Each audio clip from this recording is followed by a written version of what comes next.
نكمل كلامنا عن الضمائر الشخصية المتصلة بالنهاية. قلنا في يوطا وكابا ومفيش، وفي فاي وسيما، وفي النون، وبعدين في تين، وبعدين في او.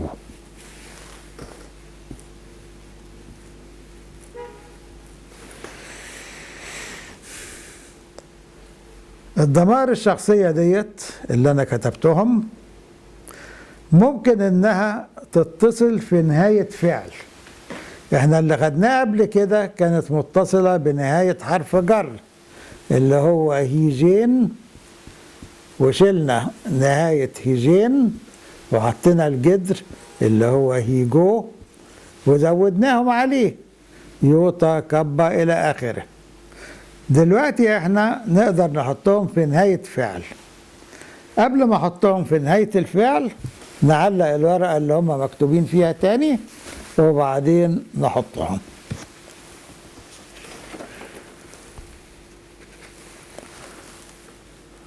الضمائر الشخصية المتصلة بالنهاية suffix pronouns: اليوتا، الكابا ومفيش، فاي، سيما، ني، تين، او.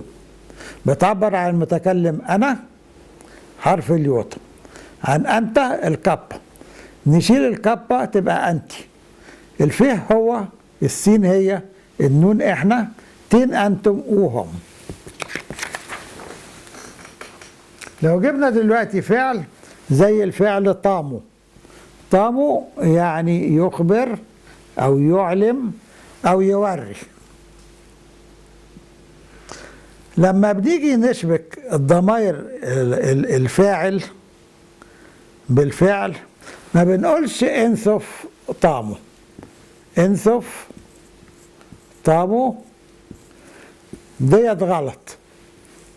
مع الافعال بناخد الفه بس، من انسف بناخد الفه تبقى هي الفاعل، فهتبقى اف طامو، هو يخبر أو هو يعلم أو هو يوري. وبعدين عايز أقول يخبرني. هنا بقى الضمير المتصل بالنهاية اللي هو وضعه مفعول به. اف ده الفاعل، طامو ده الفعل، واليوطا هي المفعول به. يبقى هو يخبرني اف طامي. يبقى ده الضمير المتصل بالنهاية اللي بيدل على المتكلم، وهو زي ما احنا قلنا قبل كده حرف اليوطا.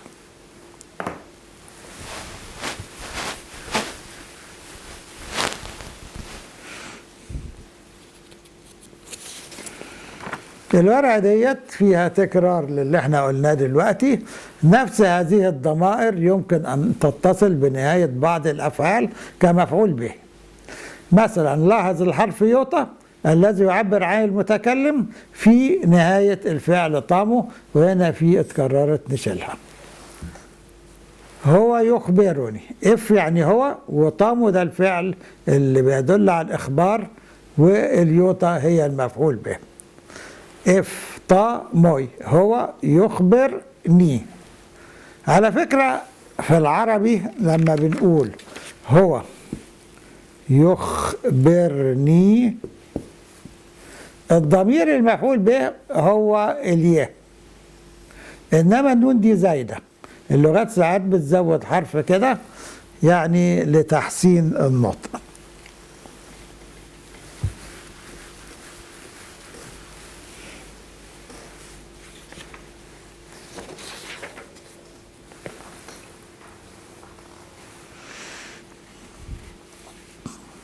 طيب هناخد تصريف بقى الفعل ده مع الثمان ضمائر المفعول به.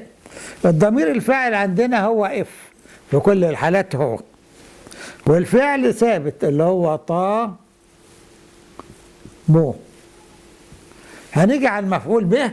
ارجعوا بالذاكرة بقى من اللي قلناه دلوقتي. يخبرني هتبقى ايه؟ هنحط اليوطا. طب هو يخبرك، قلنا العربي زي القبطي هنا هنحط الكاف افطامك.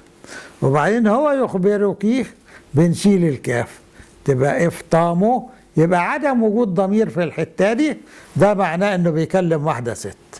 يبقى هنا يخبرني، يخبرك، كف فتحة، يخبرك كف كسر. تاني، اف دي الضمير فاعل معناه هو، طامو ده فعل معناه يخبر، وبعدين الضمير المتصل بالنهاية اللي بيدل على المفعول به. مفعول به بيسموه في الانجليزي object، والكلمة العلمية اكتر بيقولوا accusative.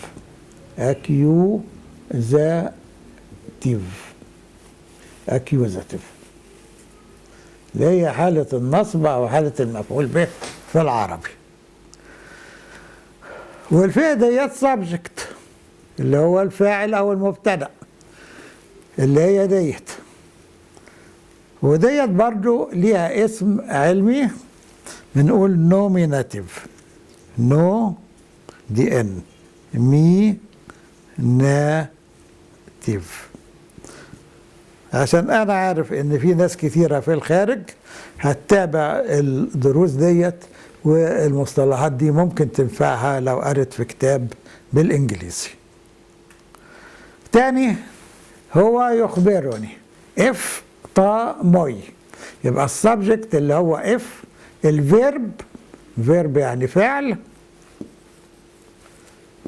اللي هو طامو، واليوطا المفعول به اللي هي ني.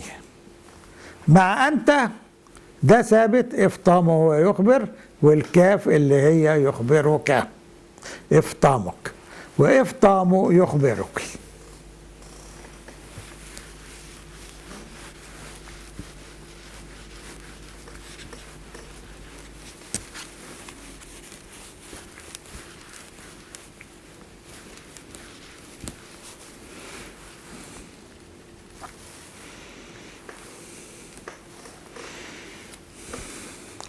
هو يخبره، افطامه ديت ثابته اللي هي هو يخبر، والهو بقى اللي برضه بتعبر عن هو بس مفعول به بتبقى الفه، افطامف، يبقى هو يخبره.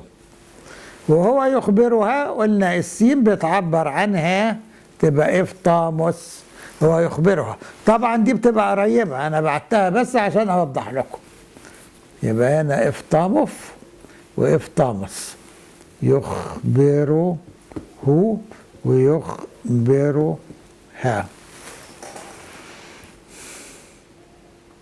عايز انبهكم لحاجه، المؤنث في اللغات الضمير المؤنث بيبقى حاجتين.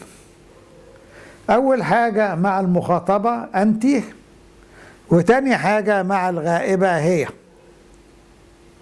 فساعات الناس بتتلخبط فيهم وتحط السين مثلا مع المخاطبة، لا، المخاطبة ليها طريقة والغائبة ليها طريقة تانية. يعني لو عايز هو يخبرك هتبقى اف طا مو، زي ما قلنا مفيش حاجة هنا، يخبرك. انما المؤنث اللي هو الغائبة اللي هي بنحط السين تبقى اف طامس.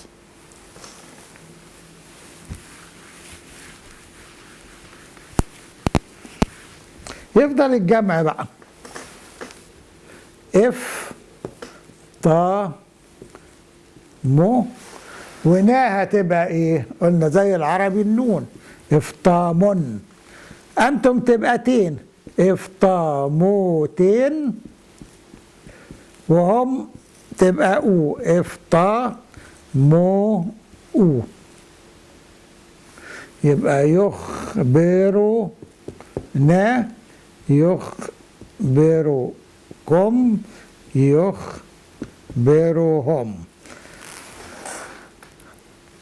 هنلاحظ حاجة قلناها قبل كده، قلنا قبل تين الأوميكرون بتتحول لأوميجا، افطاموتين. وقبل او برضه الأوميكرون بتتحول لأوميجا، تبقى افطامو او. إنما في الباقيين الفعل طامو إنما قبل تين بيبقى طامو، وقبل أو بيبقى طامو. يبقى إفطام هو يخبرنا، إفطاموتين هو يخبركم، إفطامو هو يخبرهم.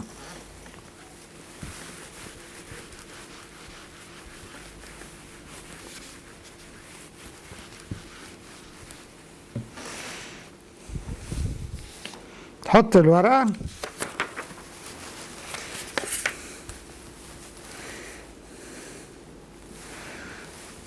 فيكون تصريف الضمير المفعول به كما يلي: إفطامي هو يخبرني، إفطامك هو يخبرك. يخبرني غير هي، يخبرك كابا، هنا يوتا هنا كابا. وبعدين يخبرك هنا فيها غلطة، إفطامو بنشيل ديت، يبقى إفطامو يخبرك.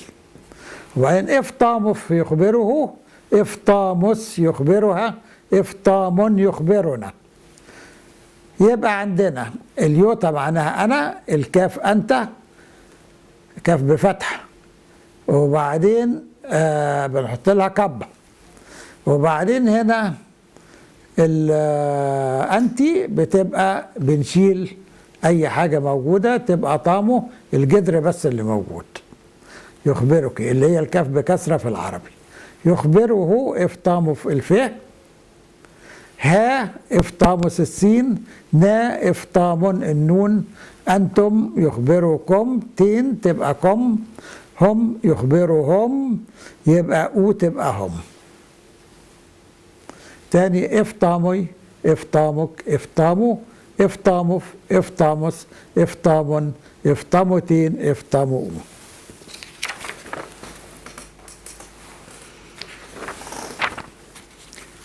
برضو ممكن الضمائر ديت تتشبك مع أسماء. دلوقتي احنا بنقول فمي، اللي هي ديت بينت المالك بتاع الفم المتكلم. عندنا رو يعني فم، هنحط اليوتا تبقى روي فمي. طب فمك هنحط ايه؟ فكروا معايا قبل ما الحق اكتب، بنحط الكاف تبقى روك. طب فمك فكروا، بنشيل الكاف تبقى رو، يبقى هنا فاضي.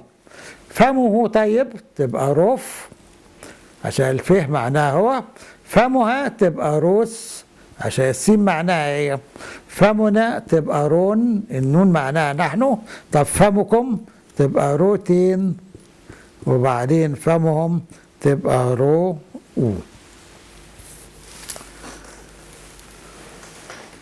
يبقى كده ال8 ضماير. فمي تبقى روي، فمك، فمك تبقى روك،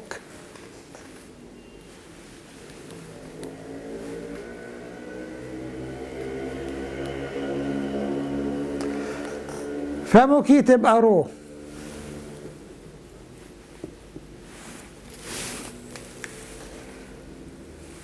وبعدين فمه تبقى رف، فمها تبقى روس، فمنا تبقى رون، فمكم تبقى روتين، فمهم تبقى رؤو. يبقى اليه للمتكلم يوطى، الكاف للمخاطب كبة، مفيش يبقى المخاطبة فمكيه، الفه هو السين هي يبقى رف فمه، رس فمها، النون نحن فمنا، وبعدين روتين فمكم، تين معناها أنتم، رؤوا ومعناها هم فمهم. يبقى هي ديت نفس المجموعة استخدمناها الأول مع حروف جر، وبعدين كضمير مفعول به للأفعال، وبعدين كضمير ملكية للأسماء. تاني هقراها: روي فمي، روك فمك، رو فمك، رف فمه، رس فمها، رون فمنا، روتين فمكم، رؤوا فمهم.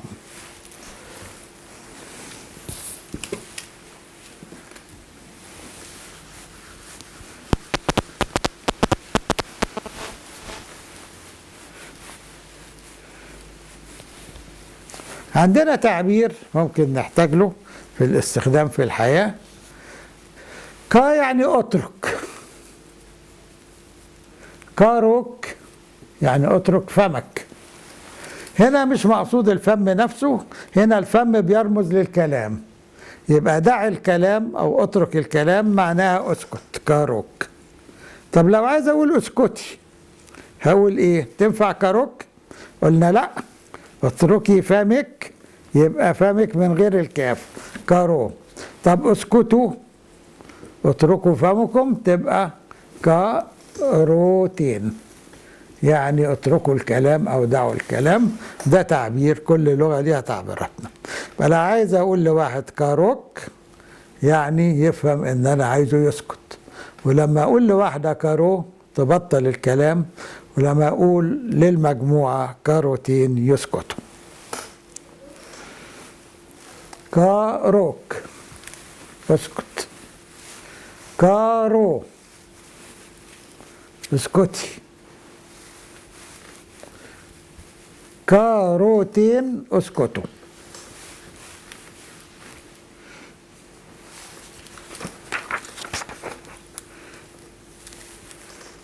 الورقة بقى كما تلحق هذه الضمائر الشخصية المتصلة بنهاية بعض الأسماء اللي هي رو مثلا، الاسم اللي هو رو اللي فم للتعبير عن المالك. روي فمي، روك فمك، رو فمك، روف فمه، روس فمها، رون فمنا، روتين فمكم، رؤوا فمهم.